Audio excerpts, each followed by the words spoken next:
The tax hikes are coming. The tax hikes are coming. Hi, this is financial planner Sean Mullaney. Let's discuss. So I'd say this is probably true over the last decade. All we hear is that taxes are going up on retirees, right? And as a corollary to that, hey, you know what? Maybe you shouldn't be putting so much in those traditional retirement accounts. Maybe now's the time to start contributing to Roth accounts, right? The tax hikes are coming. The tax hikes are coming. That's the contention. You can find that all over the internet.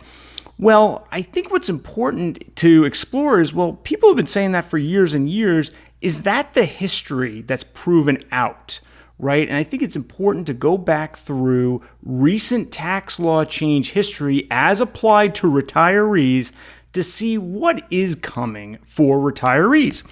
So let's go through the recent tax law changes as they apply to retirees, not to everybody, to retirees. Okay. December of 2017, what happened? Well, they passed something called the Tax Cuts and Jobs Act. And it really sort of, revolution's maybe too strong a word, but it significantly changed the tax code. And by the way, it actually increased taxes on some people, particularly people taking large state and local tax deductions. There were places where taxes actually increased because of this bill. But as applied to retirees, let's look at what they did. They changed the tax brackets in a manner very favorable to retirees. For one example is they decreased the 15% rate to 12%. A lot of retirees find themselves paying in that second progressive tax bracket, so they just got a tax cut down to 12% instead of 15%. And then this was a big one for seniors, for retirees. The standard deduction was increased significantly, okay? It went from a system with a small standard deduction and a small personal exemption to one where you had a very large standard deduction. Retirees were big beneficiaries of that. A lot of retirees weren't claiming itemized deductions to begin with, and now this made taxes simpler and lower on many retirees. So retirees, December 2017, we had a Republican president, Republican House, Republican Senate. They all, for the most part, got tax cuts, not tax hikes. By the way, pay attention to the nature of the presidency and Congress, right? I'm here to tell you, it doesn't really rely on it all being Republicans for retirees to get tax cuts. All right, well, that's just one bill, one moment in time. Aren't retirees going to have tax hikes in the future? Well, let's fast forward a little bit. December of 2019, 2 years later, they passed the Secure Act. And what do? They say, you know what, those RMDs, those things are pesky. We'll give you a year and a half delay on that. You don't have to start taking them at age 70 and a half. You can start taking them at age 72. Another little tax cut for retirees. I thought they were always increasing taxes on retirees. Well, okay, and look what happened. We had a little bit of a change. We have a Democrat House now, and now they're signing off on a tax cut, not a tax hike, on retirees.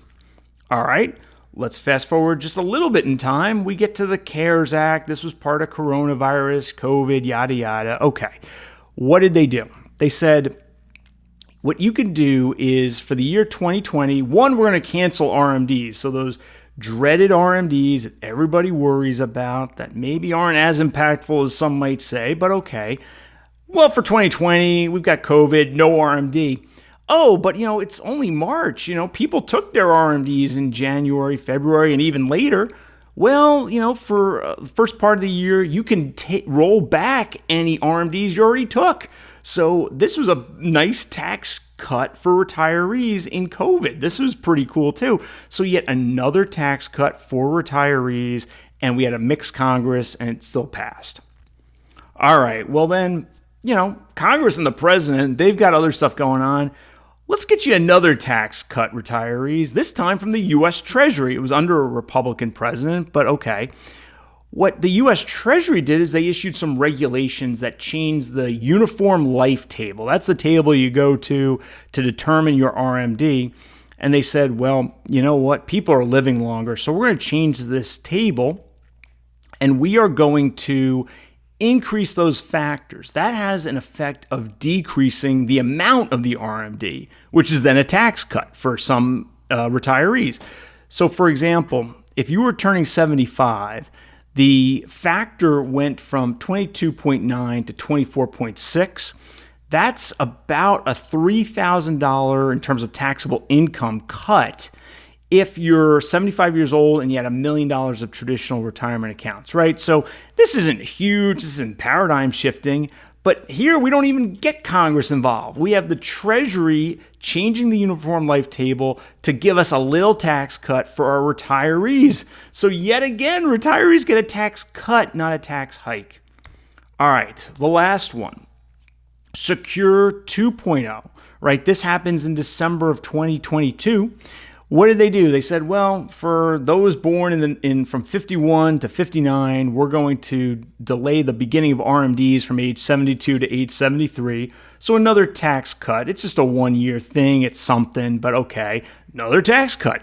And if you're born in 1960 or later, those pesky RMDs, don't even worry about them until age 75. So for those born in 1960 and later, a big tax cut, 3 years from 72 to 75. So I just presented 5 different tax cuts in the last half decade or so that Congress has given retirees, right? Basically, anytime somebody in DC sneezes, retirees are getting a tax cut. Now that's being hyperbolic, but it's one thing to hear, over a decade, people saying tax hikes are coming for retirees. And then the lived experience, the actual history is, no, they keep cutting taxes on retirees. And here's the thing. Those saying that retirees are going to have tax increases start with a great premise, a true premise. And it's this. The federal government is not managing its finances well. We've got annual deficits exceeding $1 trillion. We've got a combined national debt. I don't even know the number. I think it's over 30 trillion. And if you watch this video 2 weeks later, right, it's going to be even billions more. So that's a valid and true premise, right? The federal government is not managing its finances well. However, it's not a logical conclusion from that retirees are going to pay more taxes. Right? Because retirees are one subset of the population. There's all sorts of other places the government could go to make up the deficits and the debt, right? The politics of this country are changing, right? We have hundreds of foreign military bases. There's no immutable law of physics that says that that's going to last forever, right? That could very well change, saving the government money. There's all sorts of areas where there could be spending cuts, especially as American politics evolve. But there's also plenty of other taxes that can be raised. What about affluent workers, workers in the 37% bracket? That could go up. What about affluent investors, those who pay 20% long-term capital gains rate? That rate could absolutely go up. What about university endowments that are very lightly, if at all, taxed today? They could be taxed, maybe significantly so. And those are just 3 examples in terms of just because taxes are needed does not mean it's going to be retirees that are going to be called upon to pay those taxes, especially considering that retirees tend to show up on election day, right? So look, I'm not here to say that there will never be tax hikes on retirees, but I am here to say, well, let's look at recent evidence and see what that suggests. And it suggests that, if anything, Washington seems to want to cut taxes on retirees, not increase them. And so some of this, I don't want to use the term paranoia, but this alarm about taxes are just going to go through the roof for retirees, frankly, I just don't see it. And I think the recent history backs up my position. Let me know what you think in the comments. Hope you enjoyed this video. If you did, please mash that like button and subscribe to my channel. I'll see you next time.